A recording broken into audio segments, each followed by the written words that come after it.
আচ্ছা, বাংলাদেশের মধ্যে আপনার প্রিয় ট্রেডার কে? অবশ্যই কমেন্ট বক্সে মেনশন করে যাবেন। আচ্ছা তাই নাকি? যার পেটের মধ্যে একটা খোঁচা মারলে ট্রেডিং বানান করতে পারবে না, সে নাকি আবার ট্রেডিং শিখাচ্ছে। আরো আছে, ওয়েট একটু দেখাই। কমেন্ট করো কেন সাদিয়া আপু তুমি 2 বছর ধরে ইউটিউবে ব্যাক করতেছো না? তার পিছনে কারণ একমাত্র এই টাকাগুলা। এই টাকা না আরো অনেক অনেক টাকা, মানে আমি তোমাদের ডিটেইলসটা বলি গাইস। আমি শিয়াবার শাইক মিলে অনেক প্র্যাকটিস করি, 2 বছর অনেক এক্সপিরিয়েন্স গেইন করি।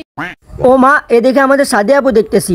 আর এ শুধু সাদিয়া আপু না, অ্যাডভান্স গেমিং, এমন এনএক্স এবং এক্সাদিকুল, তো এদের মধ্যে ইউটিউব ফেসবুক কন্টেন্ট ক্রিয়েটর যারা একটু চাহিদা পায় তারাই ট্রেন্ডিং নিয়ে একটা না একটা ভিডিও করে। আর এমন কোনো চ্যানেল নাই যে যেখানে ট্রেডিং নিয়ে কোনো ভিডিও ছাড়া নাই। এখন এদের হয়ে দালালি করে কিছু পাবলিক বলবে, ভাই ওরা যদি ট্রেডিং এর কথা আমাদের বুঝিয়ে যদি আমাদের লাভ করে দিতে পারে তাতে তোদের সমস্যা কি?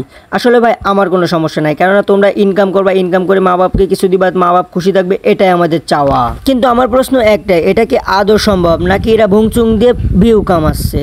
আর যদিও বা এরা যদি টাকা কামিয়ে থাকে তা সেটা বাদ দিলাম, আর এটা হালাল কি হারাম এটাই আজকে প্রমাণ করব এবং প্রুফ সহ প্রমাণ করে তোমাদের দেখাবো। তো এখন তোমরা দেখো চারদিকে কিন্তু শুধু ট্রেডিং ট্রেডিং আর ট্রেডিং। এখন বাংলাদেশে এমন একটা সমস্যা, যারা পেট থেকে পড়ে ট্রেডিং করা শুরু করে দিছে। কিন্তু তোমরা কি আদৌ জানো ট্রেডিং শব্দের অর্থটা কি? এক কথা বাংলা ভাষায় বলতে গেলে ট্রেডিং শব্দের অর্থ হচ্ছে কেনা বেচা। এখন বাংলাদেশের কিছু কিছু কন্টেন্ট ক্রিয়েটর, টিকটকার, ইউটিউবার যারা আমাদের কাছে ট্রেন্ডিং হিসেবে এইগুলা চালাচ্ছে, কিন্তু এগুলো আসলে কিন্তু ট্রেন্ডিং না। এটাকে যদি আমি খাঁটি বাংলা ভাষায় বলি তাহলে এটা হবে মূল জুয়া। আর এই ট্রেডিং বিষয়টা আমি কিন্তু না বুঝে শুনে তোমাদের কাছে হারাম বলতাছি না, আর হারাম হবে কিনা এটা আমি প্রমাণ করে দেখাবো। এখন এগুলো প্রমাণ করার আগে দুটা কথা বলি।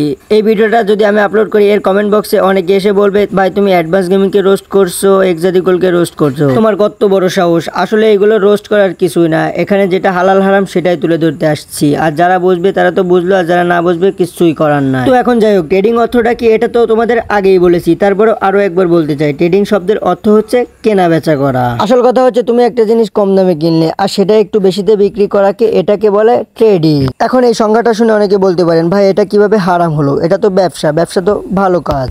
হ্যাঁ আসলে এটা ভালো, কিন্তু বাংলাদেশে ফেসবুক, টিকটক, ইউটিউবে যে ধরনের ট্রেডিংটা চলতেছে এটা আসলেই হারাম। হ্যাঁ কিন্তু এখন বাংলাদেশে যে ধরনের ট্রেডিংটা চলতেছে এটা হচ্ছে বাইনারি ট্রেডিং। এখন আমি তোমাদের অন্য একটা ট্রেডিং এর সাথে পরিচয় করাই দিই। এখন এই যে ট্রেডিংটা দেখতে পাচ্ছেন এটা হচ্ছে ফরেক্স ট্রেডিং, আর এটার সাথে আপনাদের পরিচয় করাই দিই এবং সংজ্ঞাটি বুঝিয়ে দিই। এখন মনে করো তুমি পাকিস্তানি রুপি কিনলে, যেটা বাংলাদেশের 100 টাকা মনে করো, কিন্তু এখন যদি তুমি ওটা কিনে রেখে দাও, এটার দাম যদি পরবর্তীতে কমে যায় তাহলে কি তুমি কম দামে ওই ডলারটি বেচবা? আমার তো মনে হয় না কোনো বিবেকবান মানুষ এই ডলারটি দামে কিনে কম দামে বেচবে।